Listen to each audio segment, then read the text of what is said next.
If you win a gold medal at the Olympics, maybe you can learn levitation. And if you can give the $1 million, we'll split it 50-50 from Chandako Buddhist Lodge and my new retreat centre. Imagine if you could read minds. If you could really read somebody's mind at will. Imagine the Malaysian Secret Service, CIA, will get you to go to Abu Ghraib jail or Guantanamo Bay. They wouldn't need any trials or interrogation. They'd just say, this Arab over here, is he a terrorist? This person over here. They'd be stationing you at the doors of the airport, just checking people as they go in. It'd be much more effective than X-rays and these other security systems. You spend all your time at the airport terminals checking to see whether any terrorists are going on the plane. Well, it would be terrible if people found out you could read people's minds. Not only that, if I could read your mind and you knew it, you'd run out of this room straight away. You'd be so scared. No, so if you do have those psychic powers, we keep it secret. And it's also, if you do gain the ability to read people's minds, you just don't do it because it's an invasion of privacy. It's just like reading somebody's mail. You will not do it unless you have their permission. So be sort of content that any good mind will not read your mind unless you ask them to. So this is about sort of this. They can levitate, they can do all these amazing things, but don't usually show it. It just gets them into trouble. Ajahn, I always watched the breath and then sleepiness overcame and I fell asleep. After a while I woke up and it goes in a circle again. Venerable advised not to control sleepiness. Thus does the mind become lazy as it wants to sleep all the time. No, all the sleepiness will just go by itself. After a while, you lose all your sleep deficit. I say this because as lay people, you just work so hard. You run around, you've got so many things to do. At the very least, you get rid of the stress of trying. And you actually live a long life that way. Because sometimes what happens is that we're so stressed, we force ourselves so hard. When you're at work, you're struggling. Even when you're at play, you're struggling. When you come to a retreat, you struggle. When you go home, you always struggle. And after a while, that you can't live like that very long. That's where you get all these sicknesses from, all these cancers, stress disorders, heart problems and stuff like that. You don't need to be sort of a medical scientist to know where all these sicknesses come from. So just to relax and don't judge yourself so much. Don't try so hard. Don't have any expectations. If all you do in this retreat is sleep, I'll say sadhu, sadhu, sadhu. You're letting go. You're getting more peaceful. When meditation happens, it just happens. When it's ready, it will come and visit you. So you just need to make your mind peaceful, kind, and open, and meditation comes to you. One of the women I really respect, she was a meditator. She came to my first retreat in Sydney. She was an executive in some big firm in Sydney. She spent the first 3 days sleeping. She would get up at 7 o'clock, just before breakfast. She wouldn't come to any morning sittings or chanting. She'd get out of bed, have the breakfast, then go back to her room and go back to sleep.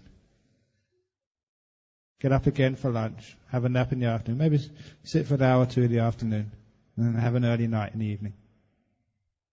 I really respected her. She told me because she was in a dormitory, see, all the other girls in that dormitory room were just looking at her with utter contempt, with anger. Actually, I said it's not contempt or anger, it's jealousy.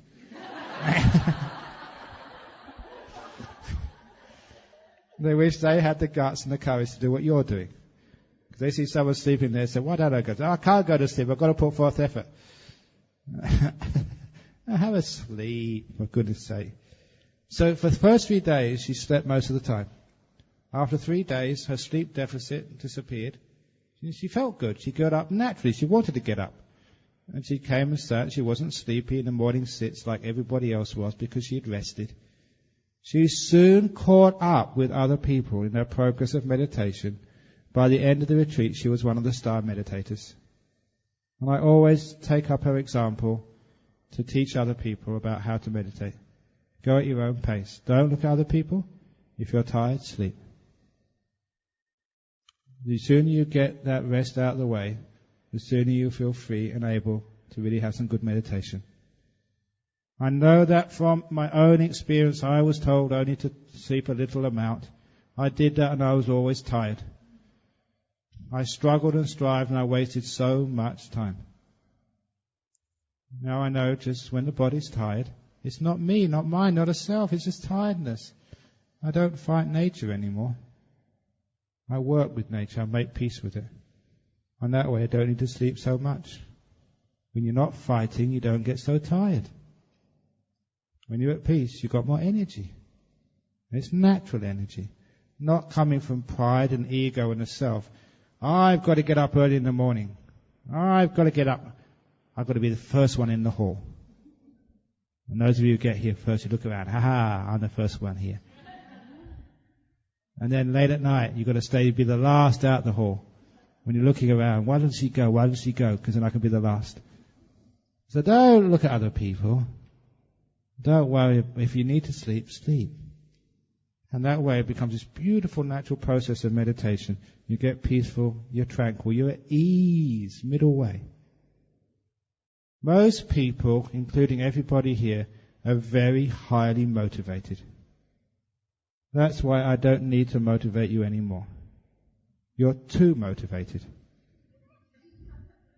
That's why you've got to say, sleep, take it easy, rest. To get that middle part. After meditation, the mind is still reactive. I can't fall asleep. How to calm down the mind so I can go to sleep? Look, if the mind doesn't want to go to sleep, leave it alone. If it doesn't want to go to sleep, then don't make it go to sleep. So work with the mind. So, if, you're meditating there, you're mindful, and it's time, you think it's time you go to sleep, it's 10 o'clock, and you're still awake, then meditate some more. Just meditate and make the mind nice and peaceful, even if you meditate all night. And then when it comes to 7 o'clock, don't need a breakfast, you can go to your room and have a nice nap. And it's great at 7 o'clock because no one's in the room, no one will be snoring. You have the whole room to yourself. Oh, isn't that nice? So don't worry about, I've got to get so many hours for sleep. The body doesn't work that way. Some days you don't need hardly any sleep at all. Some days you need a lot. It's just, the rhythms of your body. So the women have their rhythms. They sometimes have energy, sometimes they don't. You've got to work with that. The men have their rhythms as well. You've got to work with the rhythms of the body. Sometimes you really need to sleep a lot. Sometimes hardly at all. So work with that. And don't think, I have to sleep at this time. I have to sleep so much. Be natural. Bhante, whenever we are challenged by difficult decisions, we are told to follow the heart. This heart needs to know which virtue or virtues to fall back on. Of all the virtues, namely honesty, sincerity, loving kindness, compassion, etc., which is paramount? How do we skillfully and clearly decide the base of these virtues? Again, that's more thinking. You don't think about these things, you feel it. What you can do is just you put all the information into your brain. So if you've got a decision to make, sort of find out, what that decision is, what the consequences will be, how it will affect you, how it will affect others. Put as much information in your brain as you possibly can key in. Then once you've got enough information, just press the button and allow it to sort of gestate inside the mind. Just leave it alone for a while and then go and do something else. You heard in my little booklet, I say when you have a decision to make, using the old metaphor, you come to a crossroads in life. Which way should you go? What should you do? If you cannot decide straight away, if it's not absolutely obvious, my advice, using that metaphor, is to sit down at the crossroads and wait for the bus. Because when a bus comes, it's got the destination written on front. Whether it's going to Johor or Penang or Ipoh or wherever. You can see if you go to any bus station, on the front of the bus is the destination. So when you're sitting in the crossroads of life, and you have an important decision to make, you wait. And then a bus will come along, an idea, and it'll have the destination on the front. If that's where you want to go, get on the bus. If you don't want to go to that destination, sit down, there's always another bus coming behind. So in other words, you don't have to rush with the decision. So if it doesn't feel good, if that's not where you want to go, stop. Another decision, another opportunity will happen soon. Which is how you make decisions in life so often. When I'm sitting down waiting for the bus, when I've got a decision to make and I don't know which way to go, things happen, things change, I don't need to make that decision anyway. And sometimes you worry, why did I worry so much about this decision? Should I do this? Should I do that? And in the end, you don't do anything. Like recently, I was supposed to go to this Buddhist summit in Burma. I had all these decisions to make, and in the end I found it was cancelled. So I didn't have to make any decisions anyway, like sitting at the crossroads, and the bus didn't even come. So I didn't need to go anywhere. Isn't that wonderful? So many decisions in life you think are important, after a while they're not important at all.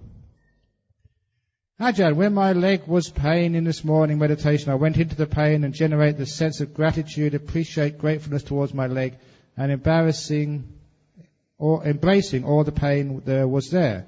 To my surprise, everything went. Only peace left.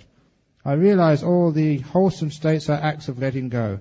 At that moment I let go of greed, hate and delusion. Is it correct to say that wholesome mental states equals letting go? Yes, exactly. So, thank you for letting go of that piece of paper for me. That was very wholesome.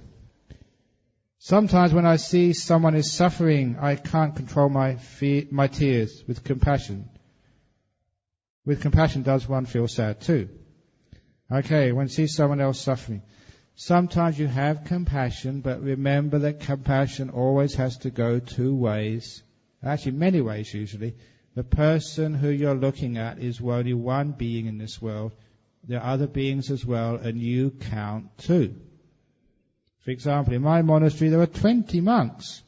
Sometimes there's one monk who's misbehaving, and they say, Ajahn Brahm, you should ask him to leave. And I said, no, I've got compassion towards him. The poor fellow's having a very difficult time. If you knew all the reasons why I was saying these things or doing these things, you would understand. And then they look at me and say, but Ajahn Brahm, there are another 19 monks in this monastery. Please have compassion for them as well. And they told me your compassion has to be even. Sometimes it's just too easy just to look at that one suffering person and forget all the other people in your family, in your business, or in your life. Even to forget about yourself. You count too. So compassion has to be wise. If you see somebody suffering, you have to see all the other people as well, including yourself, because what you do affects them as well. So sometimes you do have to ask a monk to leave, out of compassion for all the other monks there. Sometimes they have to, when somebody wants to ask a question, or they come and talk to me after the talk, I have to say, please go now, because I have to have compassion for myself as well. If I work myself too hard, I'm going to die, and I won't be able to answer any questions. So the compassion has to be wise compassion. So if you see somebody suffering, if your tears can help the situation, then cry. But remember, there's other people as well who need your kindness, need your energy. And if when you see someone suffering, you can't do anything about it, just give your kindness and move on. So often that's the case in life. There's some people in so much pain and so much suffering. A lot of it they made themselves and they don't want to come out.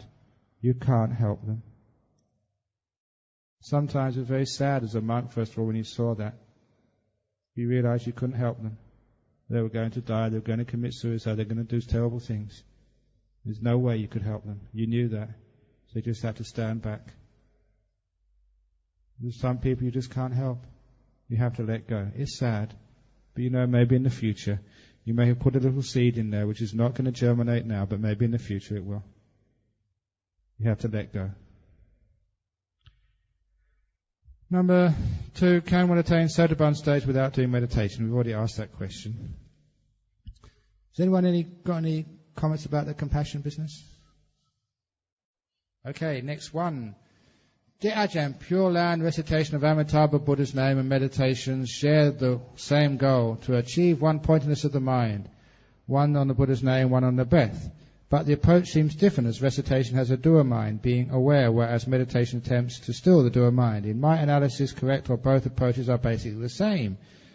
Is both and both differ in approach, isn't it easier? If both differ in approach, isn't it easier to keep the doer mind occupied with recitation? Since us beginners have very active doer minds. Okay, really, they all go in the same direction.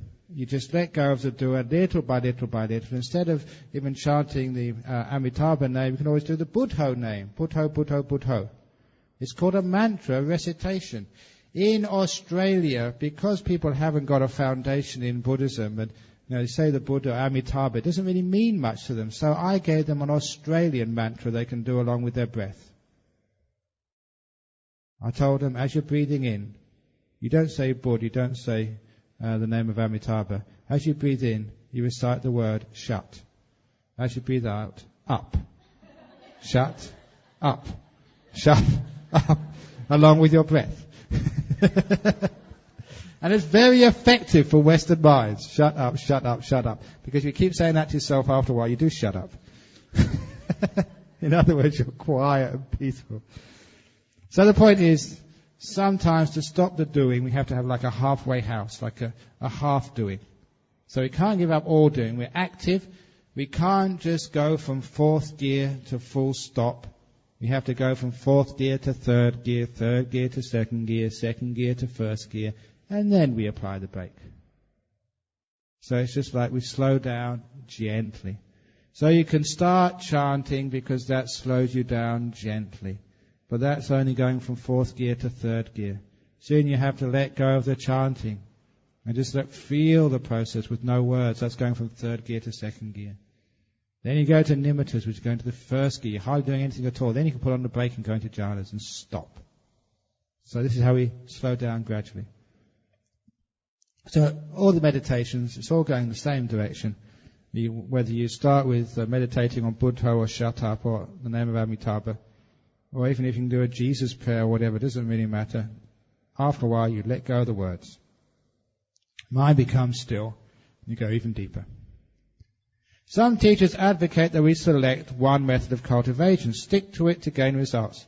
I have practiced Buddha name recitation and also other meditations. Should I choose only one method of practice and give up the other? Do you always eat the same food every day? Do you always drink the same drinks every day? Variety is the spice of life. So spice up your meditation with like a few different techniques. And you'll find that each different technique has got different proteins and minerals in it to supplement your good health. And recitation has a particular type of flavor, and it's got goodness for your heart. Breath meditation has another type of vitamins and minerals. And other types, metta meditation has got this beautiful vitamin L, vitamin love supplement, which will create so much peace and happiness and energy inside your heart. So each type of meditation has got a different type of vitamin and mineral and protein. If you take a balanced diet, a varied diet, that's probably the best. It's the same with meditation. If you are digging a well, you can't just use a spade all the time. Sometimes you come across rocks. You need a pick, maybe even a hammer and chisel, or maybe even dynamite to overcome those really hard obstructions to your meditation. You can't always stick to the same tool. You are digging the same well. It's the same mind you're working on. You're going in the same direction. You just use different tools for different problems. That's why you should develop a variety of meditations, a variety of tools to be used for different problems as they come up. 3. I've read that though there are many Buddhas, they are one. Does this mean that the Buddhas appear differently in name and form, but in reality they are the same? A Dhamma body is the same. Each different Buddha was a different stream of consciousness, a different name and form. They're not the same in that respect, but the Dhamma they taught was the same. But not just the Buddhas. Every Arahat, the Dhamma they teach is the same. The Dhamma which you realize will be the same. How can emptiness be different? Things can be different. Emptiness is always the same. So that way you understand. In one way you can look upon it and say they're all the different. Another way you can see them as all the same in their essence, difference in their form. so the Buddha lives, when the Dhamma lives. Please explain Buddha nature.